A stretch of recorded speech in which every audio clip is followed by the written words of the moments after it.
Hey, hey, hey. It's filter free Friday, y'all. Listen, I'm kind of glad y'all here. I yesterday, um, well, let me back up. Many of you know my son is a jujitsu competitor, and in fact, he's got exactly 5.6% body fat. He runs and he does these ridiculous workouts where they drop these huge medicine balls on his stomach and not drop, throw these medicine balls on his stomach to build his capacity to take a kick. They do these knees all the time. I mean, the training is um, incredibly intense. In fact, I've thought about doing it myself. But when he was a baby, I remember playing classical music to him while he was in the womb. I really tried to eat all the right things because they said that, if you take good care of your baby while in the womb, that you could improve their intellect, and that you will have a baby that's strong if you eat well. So even while I was pregnant, I wasn't hardly eating no trash, wasn't eating um, hardly any meat. I remember vividly that my craving was salad dressing, and I was out here making salad dressing to make sure he wasn't getting no seed oils and all this ridiculousness. And when he was born, I didn't. His room wasn't full of pastels. I did red and black and white because they said those were the colors that a baby could see to make them smarter. I enrolled him in like swim classes and read to him. Um, he was in karate super early. I even would take him with me when I would teach the ethics classes at Inroads. And he would sit in the back. He have his little portfolio. He's picking up all this auxiliary information.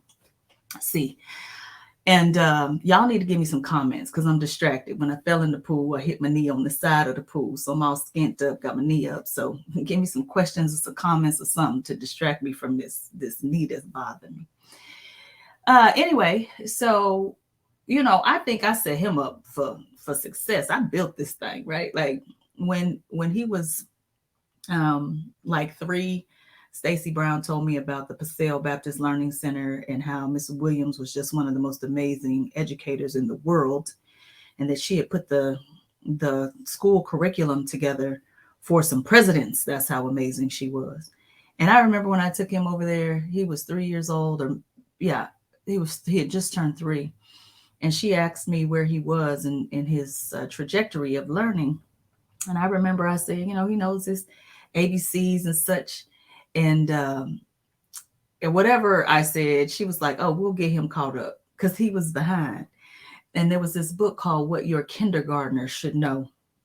And I bought this book and made sure that my kindergarten knew all of the things that he needed to know. And so when he gets ready to go to public school in 4th grade, so by the way, he stayed in Paseo while me and Davita Turner were the president, vice president of the Parents Association. Can you imagine me being a PTA president? I was. He was playing basketball, all the things. So this boy is building mentally and physically because of who his mama is. So let's fast forward right to yesterday. He walking around the kitchen. He all buff. And he did something. And I was like, boy, do not get beat up. Now, here's the thing. Both of us know that I built this thing. Both of us know that, you know, that he would not be where he is without a mama like me. We both know this. This is not unclear. But because of all this work he's been doing and all of this um, privilege he has, you see, because he got a lot of privilege to be able to go to the gym, be there a couple of hours a day, to go get his little massages, to go to the place where they give him all of his body mass index and nonsense. You don't get to do that without the privilege of a mother who has made it possible for you to be able to do that. You see, the fact that he can even have his own business is because he had a mother that said, you know what, son, if don't none of this stuff work out, you always got some place you can stay until you figure it out. Do you know what it's like to not have to worry about risk when you starting your own business? Even when he wanted to play football, his mama had to say yes. He wouldn't have been able to play without me saying yes. Wouldn't have been able to play without me taking him to get his little physical. You know what I'm saying? All of that. All of it. All of it. So yesterday, I said, don't get beat up. He starts walking towards me, right? He's laughing. Now, this is all fun and games. He starts walking towards me. Now, this is why resistance is important. You can't bow down when power start walking towards you and act like, what? Listen, I'm a flat-footed stand here like, what you gonna do? He just put his arms around me and then he just lift me up and then he just doing me like this, like a rockabye baby. And I said, you know what? Let me, I could have been like, you know what? That's okay, son, put me down. See, we both know he got more power. And I could have acquiesced. I could have been like, it's okay, son. I'm sorry. Hell no. Boy, look, you know what Mike Tyson said? This is what I said. You know what Mike Tyson said? Everybody got a plan till they get punched in the face. I'm talking so much junk the whole time. And I can't even move. I'm like this, like in a straitjacket. And I'm wiggling and twisting and let me go. And he eventually does let me go. And we both get a good laugh out of that. But here's the thing. What if he didn't know that everything he has was because I built this thing? He'd be walking around telling people, y'all, you just need to start your business. He'd be walking around telling people, you just need to go to the jujitsu gym and just, start working and training.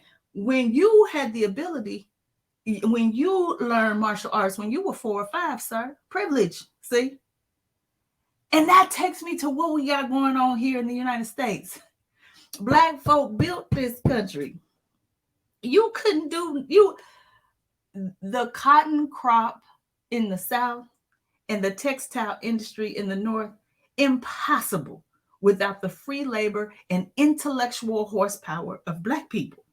See, and so to start today and be like, you know what, if you just work hard, see, you can't overlook the fact that I had him in the inroads classes in the back with me when he couldn't even read, and he'd be in the back learning about what is emotional intelligence, learning about ethics and integrity, learning about how corporate systems work.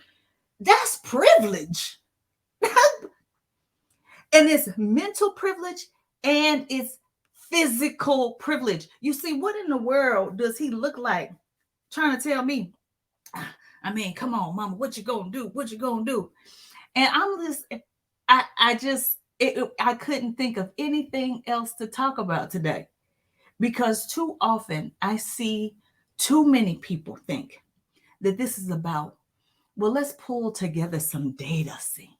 Let's get some data together and see what's the state of what's going on. Look, you can look at me and look at him. Ain't neither one of us got to get on no scale to see what our body fat percentage is to know that I ain't 5.6% body fat.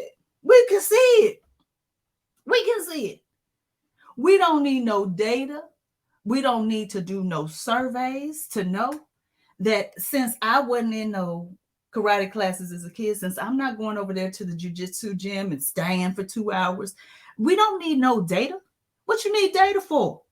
Data to prove that he got more privilege than me. That's why he able to do. And then people be like, well, Nicole, if you ate a little less, then maybe you could see, your striation come in. Well, maybe I ain't eating because maybe I'm eating less than I'm supposed to. Maybe I'm not getting the water intake I'm supposed to. Maybe I'm not at the gym because I'm supposed. So I could give him the opportunity to be able to take the risk he want to take. See, you see what I'm saying? I'm telling you what, this is exactly what I'm talking about when people come to me and they start talking about meritocracy and pull yourself up by the bootstrap. Even with this thing with Carly Russell, I knew immediately once we found out that there were some issues with her story. And as reported, it is likely that she made up um, everything that happened that evening. I knew immediately that people were going to make it a pathology about Black people. What's going on with Black people? What's going on with our culture? And this same week, some brother in the military done ran into North Korea. We gonna add these things together and say what's wrong with Black people. And I'm saying I don't need no data to tell you that there ain't nothing wrong with us. I'm gonna say, don't you dare start today and ask me what's wrong with us. When in the zip codes that are most violent in my town, they also happen to be where there's food apartheid. I imagine that being hungry might make me violent. I think so. Don't you dare start today asking me what's wrong with Black people. When every single time this government has tried to integrate schools, white folk have figured out a way to make sure that their kids don't have to go to school with us. If you could go back to Brown versus Board of Education, they figured out a way to fire every single last one of those Black teachers. If you go back to forced integration here in our lovely state, all of a sudden, all these people become Catholic, and now these Catholic schools start popping up. Folks moving out of the city, moving into suburbs so they can make sure that they in some of the whitest of whites. Some people even left the state to go to states that they know their kids wouldn't have to be near us. Don't you dare start today. Because I imagine if I don't have educational opportunities, that it might just make me a little more violent. Just maybe. Just maybe. You see, if you start in that kitchen yesterday, then you go, man, Nicole, I think there's something uniquely different about women or almost 50-year-olds that 20-year-olds could beat them. No, that's no. Mm-mm. Don't you dare start at the end of the story and then try to make it all make sense. No. Mm-mm. No, that's not what we're going to do. You see, Carly, you want to talk about individualism when it suits you. You see, when something bad happens and it's a Black person, then you want to talk about us collectively as a group. You don't want to talk about, well, Oprah Winfrey, well, LeBron James. See, not when an individual does something, then all of a sudden you want to talk collectivist. But when we need to talk collectivism, when we need to talk about racism, when we need to talk about inequitable education, when we need to talk about privatized prison and criminal justice reform, then you want to talk about the individual. All the individual people you know who can miraculously make their way out of racism. Boy, we sure like to move the rules around. Meanwhile, one of the white folk who got the highest level position in this country, former President Donald John Trump, what does he represent about white folk? Do you ever listen to him and watch the stuff he does and project that onto the entire white community? And if not, then I'm telling you, you're being hypocritical. And how many times I got to say it? The empathy cannot sit on a bed of hypocrisy. Every time I get asked to do an assessment of an organization, I decline. And here's why I decline. When you know what your problem is, I ain't willing to take your money to just tell you what you already know. Ain't no sense in doing that. What we doing that for? Starting at the end of the story. And that's why resistance is important. Whatever people say and do, when you know better, you better speak up. Because let me tell you what I wasn't about to do yesterday in that kitchen. I ain't about to acquiesce to none of that foolishness. If by chance my son were the type of person to demonstrate his physical strength in that moment, he was going to do so hearing my whole mouth the whole way down. And I feel the exact same way about what is happening in this here United States of America. You're going to hear my mouth all the way down. I am at no point going to acquiesce, bend, twist, turn, because ain't none of it going to help no way.